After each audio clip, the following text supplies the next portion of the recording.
교회를 다니는데 이렇게 해보고 저렇게 해보아도 가해 눌림이 계속되면 본인이 최근 경험한 것을 적용해보면 어떨까요? 가해 눌림이 왔을 때 해결한 방법은 예수 이름으로 물러가라가 아니라 예수는 그리스도, 가해 눌림을 가져다주는 사단의 머리는 지금 깨어질지어다 라고 계속 선포하는 것입니다. 어렸을 때 종종 나는 가해 눌림이 있었습니다.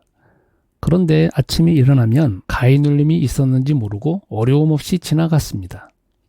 그러다 2019년경 생생하게 경험하였습니다.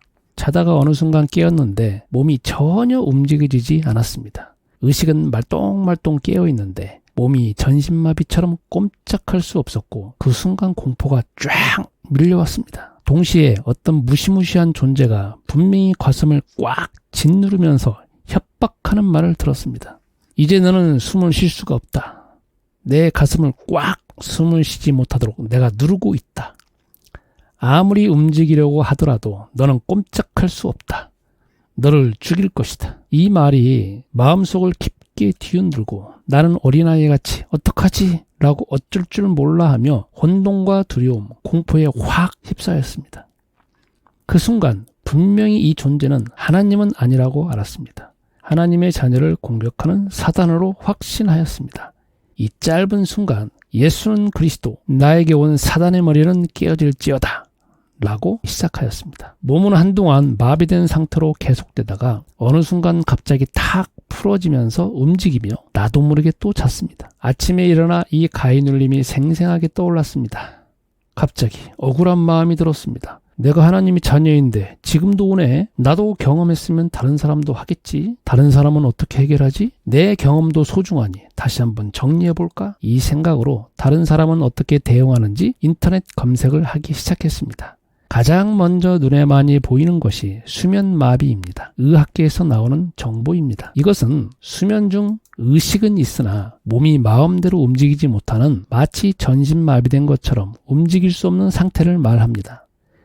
잘 때 편안히 자라, 스트레스 받지 마라, 미리 운동을 하여 깊은 잠을 자라고 권고하고 더 심하면 약을 먹으라고 합니다. 두려움과 공포 원인이 귀신이 불쑥 찾아오는 것이라고 무속인이 진단하는 정보도 많습니다. 귀신이 오지 못하게 상담과 부적, 구슬 해결 방법으로 제시합니다. 가해 눌림과 연관된 사람은 네이버 키워드 검색을 하는데 월간 검색수 3,500회, 연간 검색어가 40여 개에 16만 회 나옵니다. 즉 본인이나 가족이 가해 눌림이 있어 검색하며 원인과 해결 방법으로 귀신 들림, 신병, 신내림, 무속인으로 차례차례 검색한다는 말입니다.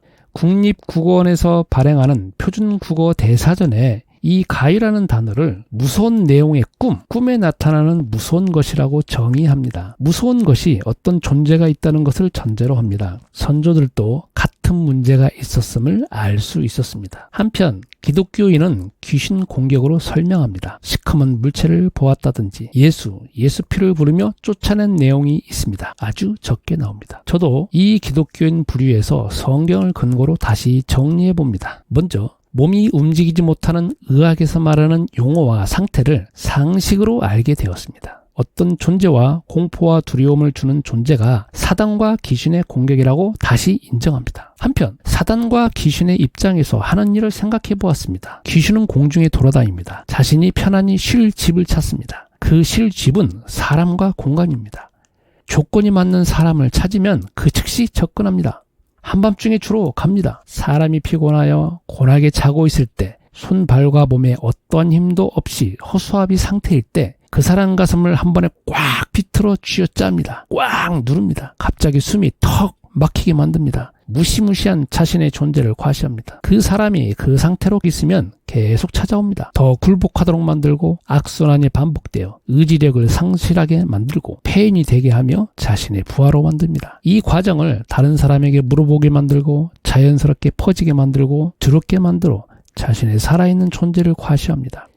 이 모든 과정이 사람의 입장에서는 가해 눌림이라고 정의합니다. 이제 이 존재가 오는 것을 나는 막을 수 없으나 올 때 어떻게 역공격할까를 더 정리해 봅니다. 나는 하나님의 자녀로서 계속 누림을 다짐합니다. 먼저 하나님의 자녀가 되지 않았으면 귀신의 공격을 받을 수밖에 없는 무방비 상태가 됩니다. 수많은 귀신들이 간접적인 공격과 거짓된 지식, 철학으로 세뇌를 시키기 때문입니다. 내가 하나님의 자녀가 되었지만 이 세상을 살 때까지 귀신이 활동하고 나를 공격합니다. 현재 여기에서 귀신은 가인울림으로 나를 공격하였습니다. 그런데 주 하나님은 귀신이 이 형태로 사람을 공격할 것을 미리 아시고 이길 비밀을 주셨습니다. 바로 그리스도라는 이름입니다. 하나님은 인간이 세상을 살아가며 장밋빛 같은 인생이 아니라 수많은 문제로 고통과 두려움 가운데 살 것이고 그 문제 배후에 항상 사단과 귀신이라는 영적 존재가 있기 때문에 그 존재의 이름을 공개적으로 폭로하시고 이길 수 있는 이름을 최초 인간에게 이미 주셨습니다. 그 이름이 그리스도이며 인간이 지어낸 이름이 아니라 하나님이 일방적으로 주신 이름입니다. 그리스도 이름을 인간 세상에 오셔서 몸으로 직접 성취하신 분이 바로 예수이십니다. 그러므로 그리스도는 바로 예수이십니다. 그리스도이신 예수는 유일하게 귀신을 이길 능력을 가지셨고 사단을 직접 이기신 분이시고 지금도 저 천국에 계셔서 나를 지키시는 분이십니다. 그러므로 예수나 예수피는 나를 죄에서 구원하실 이름이지 지금 여기 가인울림을 주는 귀신을 쫓아내는 능력의 이름이 아닙니다. 정확히 귀신이 항복하는 이름이 그리스도이며 그분이 예수라고 불러야 합니다. 그러면 귀신은 이미 그 이름을 알기 때문에 항복하고 도망간다는 말입니다. 가인울림으로 그 사단의 존재와 공포감이 밀려올 때 이것을 가져다주는 악한 귀신은 그리스도이신 예수님의 이름으로 머리가 깨트려질지어다 라고 선포해야 합니다. 일상생활에서는 하나님의 자녀로 계속 누려야 합니다.